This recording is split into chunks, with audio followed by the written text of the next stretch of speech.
Hi everyone, my name is Manisha Mishra. I am an assistant professor in St. Andrews Institute of Technology in Applied Science Department, Mathematics. So today I will cover your topic, measure of central tendency and dispersion. So meaning, objective and measure of central tendency. So now let's begin it. So first one, what is central tendency? So what is the meaning of central tendency? So central tendency is one representative value for all data is known as central tendency. That means you need a one representative value which represent the whole data. That is called central tendency. There is an example here. The production manager of a manufacturing firm finds that the daily production of items produced by some worker is 11, 9, 17, 15, 12, 16, 20, 15, 19, and 16. On the basis of these data, that is average units produced by each worker is 15. So 15 is nearby 16, 17, and 19. So 15 is the representative value which represent this whole data. So 15 is the central tendency of the given data. Thus, 15 is the central tendency as value that tends to flock around it. That means it is nearby to 16, 17, 19. So 15 is the representative value which represent the whole data. So basically, the central tendency is one representative value which represent the whole data is called, that value is called central tendency for the data. Now, qualities in a good measure of central tendency. So what is the qualities? A good measure of central tendency should possess the following qualities. So first quality is it should be rigidly defined and not based on estimate. That means if you are defining a central tendency, that means it must be defined perfectly. That means no decimal type or no exponential, no trigonometric type. So it should be rigidly defined and not based on estimates. Second point, it should be easy to compute and comprehend. That means आप easily उसको find कर सके and comprehend means understood. That means easily उसको compute कर calculate कर सके and समझ सके. Third point is it should be based on all the values. Fourth point, it should be capable of further algebraic manipulation. Fifth point is it should be least affected by sample fluctuations. It means that many random samples are taken from a population. The central tendency of different samples should not be too much different from each other. That means if we are taking random samples are taken from population. What is the meaning of this line? That means if you have a data to find the central tendency for that data, that means population means male population, female population, and child population. So that means the central tendency of different samples should not be too much different. That means for male data आपको ज़्यादा difference नहीं होना चाहिए female data से की central tendency. That means एक average value आपको just find करनी है. So next one is your measure of central tendency. How we will measure our central tendency? So there are 4 to 5 method here. So we will calculate our central tendency by by use this method. So first one is your arithmetic mean or mean. So second one is your medium, mode, geometric mean, and harmonic mean. So we will discuss further all these 5 methods. So now we will discuss objective of central tendency. So there are two main objective of central tendency. First one, to get one single value that describe the characteristics of the entire data, and second one to facilitate comparison. That means to possibly make comparison. Now we have measure of central tendency. So first method is arithmetic mean or mean. So what is arithmetic mean? we have already know in 12th standard, 12th in standard arithmetic mean. So same as it is, we have already studied this. So arithmetic mean or arithmetic mean refers to the sum of all variables divided by the number of variables. Same, x bar is equal to sum of all variables divided by number of items. Suppose you have x1, x2, x3 and so on, xn, n variables. So or sum of all variables x1 plus x2 plus x3 plus and so on xn divided by total variable number of variables are n, so divided by n. So you can write this is summation, means one by one term is adding one by one. So x bar is equal to summation x upon n. This sign is called summation because here x1 plus x2 plus x3 and so on plus xn. So this is called summation sign, and x bar is equal to summation x by n, where x bar is equal to refers to mean, x1, x2 and so on values of variables from 1 to n, and n is equal to number of variables. This is the basic formula of arithmetic mean. Now next one is population parameter. Mean is denoted as, there is another formula of mean, that is called population parameter. So mu is equal to summation x by n. This is same formula as ever, but there is a sign here, new sign is mu. This sign is called mu, where x and n are population values. Summation x means if you have number of females, number of males and number of children data, then you can add all of them and divide it by total number of population. Now there is an example here. Example, the finance manager of XYZ Limited company arranged finances for the company for a number from a number of sources at different rates of interest, which are given below. So find the mean rate of interest. Our target is to find out the mean rate of interest. So given data, we have our given data, serial number of the sources 1 2 3 4 5 6 7, and annual rate of percent interest 5 11 16 17 19 24 and 30. So we have our data. So total number of sources 7, so your n will be 7 here. Total number of sources is 7, so n is 7, and x is the variable x1, x2, x3, x4, x5, x6 and x7. So we will need to find summation of x. So just summation means add all of these values. So summation x is 122. Now mean rate of interest, that means x bar is equal to summation x upon n is equal to 122 upon 7 is equal to 17.43%. This is a direct formula. This formula is the direct formula. If a number of sources is given and number of variables is given, then we can calculate our mean by using this formula. Now next example is also here. For the following total return on interest earned on an investor in numbers during 2002 to 2011. So calculate arithmetic mean. This is your data. So year wise data 2002 to 2011. So you can calculate your number of variables. Means 1 2 3 4 5 6 7 8 9 and 10, and total return is this one. So we need to calculate. This is your exercise, you just do yourself, but I am just discussing the whole solution of this one. So you have your n and total return, that means this is called variables x1, x2, x3, x4, x5, x6, x7, x8 and x9, x10.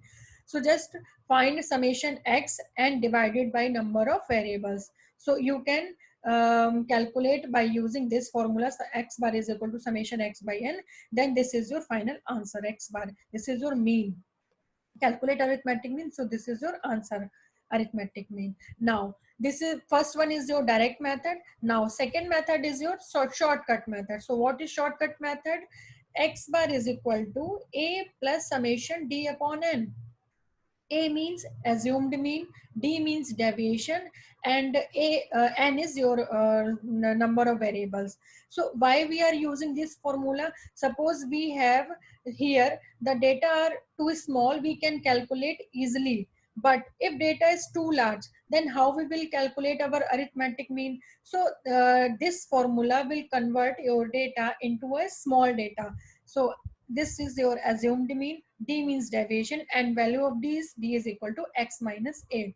So now there is an example here how we will use this formula to calculate our arithmetic mean. So data of imports of certain firms for the year 2010 are mentioned in the following the firms. So firms value of imports. So our firms is A, B, C, D, E, F, G, and the value of import is 27 and 270. So calculate average value of imports for these firms using shortcut method. So we solve this question by using first formula, and we can solve this question by using our shortcut method or direct method. So now there is a total number of firms 1 2 3 4 5 6 7, that means n is given 7. Now value of imports, if value is given, that means your variables are given, that means x1 x2 x3 x4 x5 x6 and x7, that means these are the variables. Now, just make a table here. Firms A, B, C, D, E, F, G, imports, and D, you need D because you are using your shortcut method. So D is equal to X minus A. So calculate D. Now, what is A? First, we need to find A. So here, 1, 2, 3, 4, 5, 6, 7. There are the total number of variables 7. So arithmetic mean will be your n plus 1 divided by 2, that means 7 plus 1 divided by 2, that means 8 by 2, that means fourth term. So what is your fourth term? 1 2 3 4. So fourth term is your 39, that means A is your 39. If number of firms in even form, then you will calculate by n by 2 plus 1. So if even term is given, then your assumed mean is n by 2 plus 1. If your odd term is given, then n plus 1 divided by 2th term, so that will be your assumed mean. So here 7 is an odd number, so 7 plus 1 divided by 2, so 7 plus 1 is 8, 8 by 2 means fourth term, and your fourth term is 39, that means A is equal to 39. Now you can calculate your D here. So D is equal to x minus A. So minus 12 minus 7 minus 5 0 17 23 and 31. Now you know your formula, x bar is equal to A plus summation D upon N. So you have your A is 39, summation D is 47, and total number of variables 7. So 45.71 crores. This is your answer. Now, next, in case of discrete series. So discrete series means if number frequency is given and values are given, that means variables are given and the number of variables are also given. That means if 7 is given, that means 7 is repeating 5 times. So 5 times is the frequency of the 7. So this is the meaning of the discrete series. So in discrete series, your formula is arithmetic mean is equal to x bar is equal to f1 x1 plus f2 x2 plus f3 x3 plus and so on fn xn upon n. That means what is f1? F1 means frequency of the variable x1. F2 is the frequency of the f2 is the frequency of the x2 variable, and f3 is your frequency of the x3 variable, and so on. Fn is the frequency of the xn variable.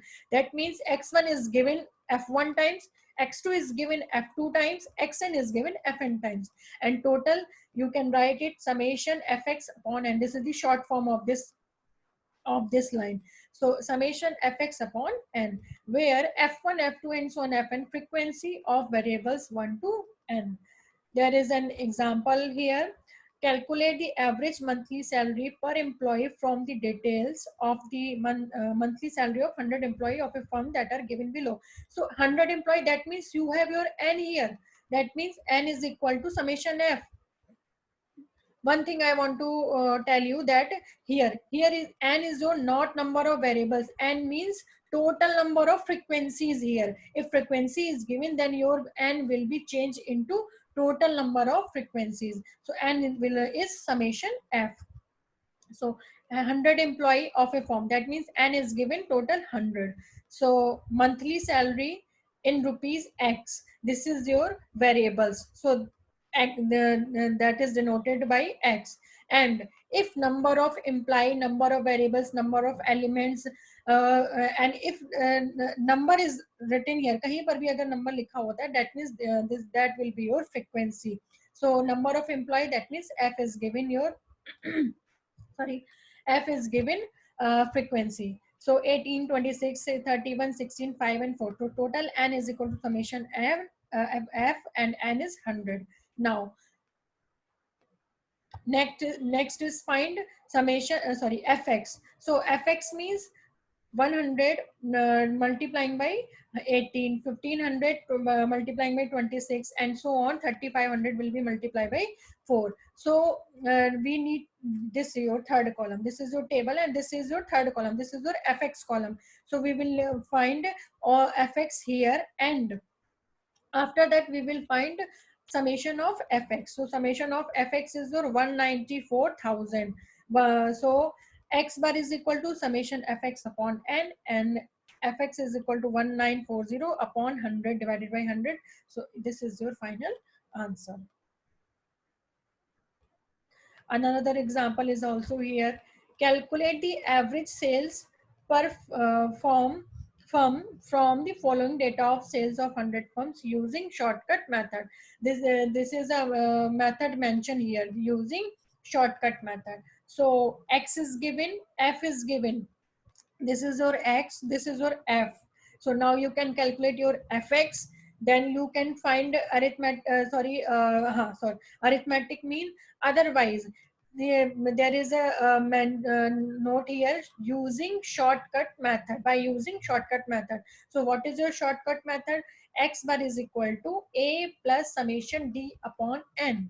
So this is your shortcut method if frequency is not given, but here frequency is given. Then your formula will be changed, and your formula will be x bar is equal to a plus summation f into d upon n. There is no change. Don't there is no so much difference between shortcut method and frequency shortcut method. So just d summation d is replaced by summation f into d. So x is given, f is given, so d is equal to x minus a. So now next, what is a? 1 2 3 4 5 6, there are even number. If 6 is the even number, so if even number is given, then n by 2 plus 1. So n by 2 means आप n by 2 means third term. आप third term भी ले सकते हो, otherwise आप fourth term भी ले सकते हो, whatever you want to take. So for your here third term is taken, so third term is your 30 from here x. So third term is your 14. So d is equal to x minus a. Now so x minus a means x minus 14. So this is your d here. Now next one is your f into d. So f into d means 13 into minus 4, 19 into minus 1, 30 into 0. So this is your f into d. Now we need to find summation f into d, and this is your arithmetic mean formula, x bar is equal to a plus summation f into d upon n. So this one is your final answer. Now, in case of group data or continuous series, so your formula is x bar is equal to a plus summation f into d dash upon n into I. I means interval of the length, class interval. D dash is equal to x minus a upon I.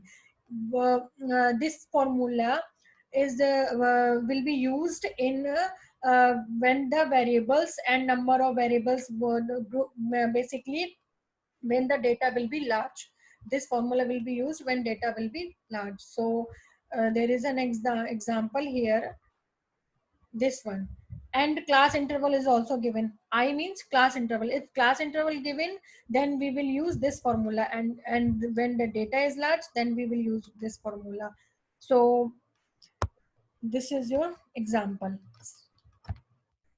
The HRD section of company conducted an examining of the candidates who applied for the post of computer operator. In all, 150 candidates appeared in the written exam. So their sources out of 100 are given in the following table. Calculate the mean score of these 150 students. So just we need to calculate our mean score. So first one data is given. So just make a table here. Uh, Sources, frequency is given. Check number of candidate. Number of candidate means frequency is given. Always number is your frequency. So number of frequency is given. But source is given, but there is no axis here. So by using the source, we will calculate our midpoint. Midpoint means variable x calculate करेंगे. So source is 0 to 10, 10 to 20, and so on, 80 to 90. So 0 to 10, that means your x source, 0 plus 10 divided by 2. So 0 plus 10 divided by 2 means 5. 10 plus 20 divided by 2, 15. 20 plus 30 divided by 2, 25. And so on, 80 plus 90 divided by 2, that means 85. So this is your variable x midpoint. We will calculate our variable x by the midpoint of our source. Now we need to find x. D is equal to x minus a upon I. So first find interval difference. So 0 to 10, 10 to 20, 20 to 30. That means we can see here the interval difference is your 10. So I is your 10. Now we have x, we have I. Next one is your a. So what is your a? 1, 2, 3, 4, 5, 6, 7, 8, 9. That means odd number.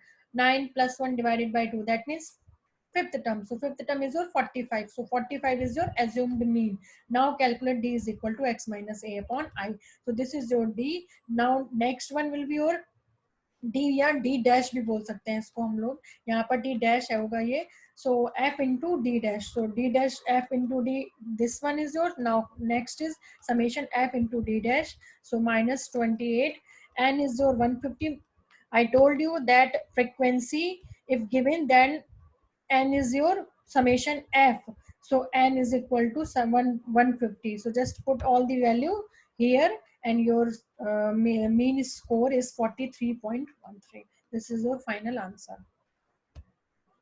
Now next one is properties of arithmetic mean. So what is the properties? The following are the important properties of arithmetic mean. First one, sum of deviations from mean is 0. It means summation x minus x bar is equal to 0, and summation x minus x bar whole square is least compared to the sum of squares of deviation taken from values other than mean.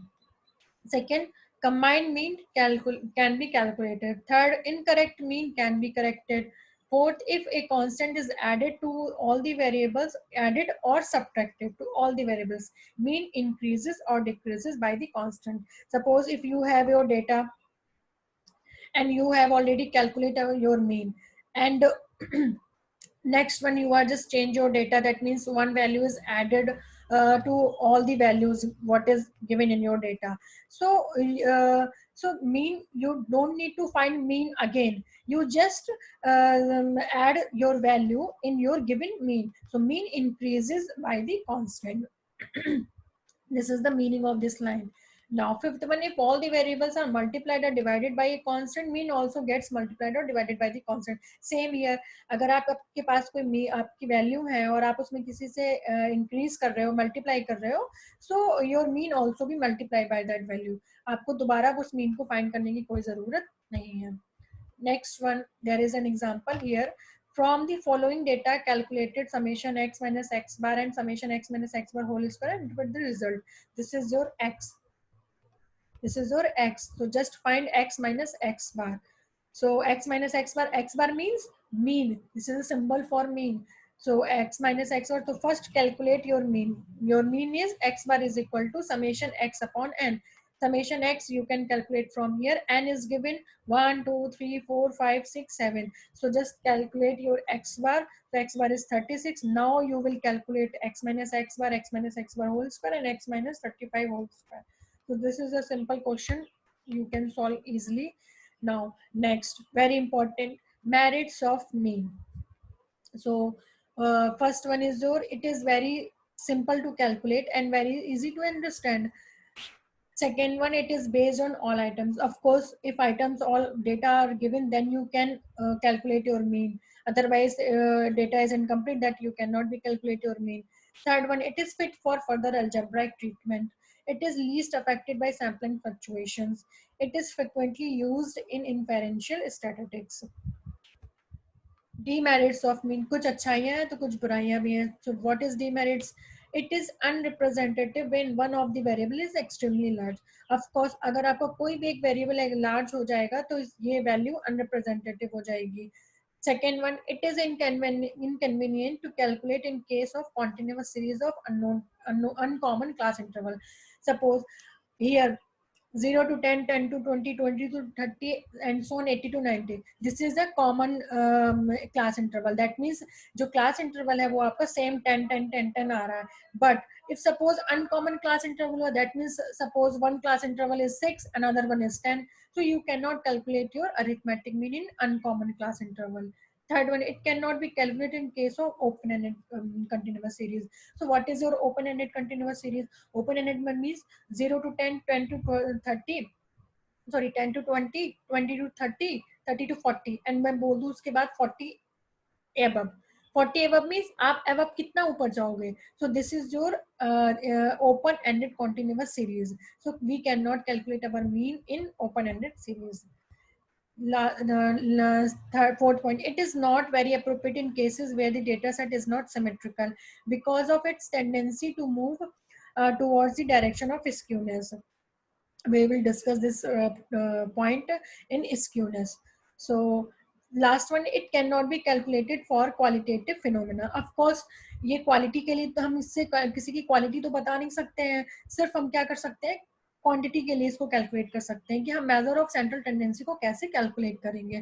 तो just not for qualitative data, only for quantitative data. Next one is your weighted arithmetic mean. So there is another formula is here. If any question, in any question weighted arithmetic mean is asked, then you can use your formula x bar w. W means weighted arithmetic mean.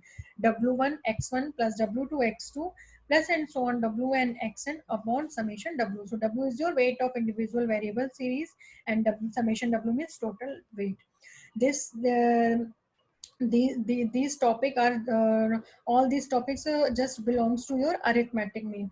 Further tomorrow I will discuss with you median topic. So just ready for your median topic. Thank you.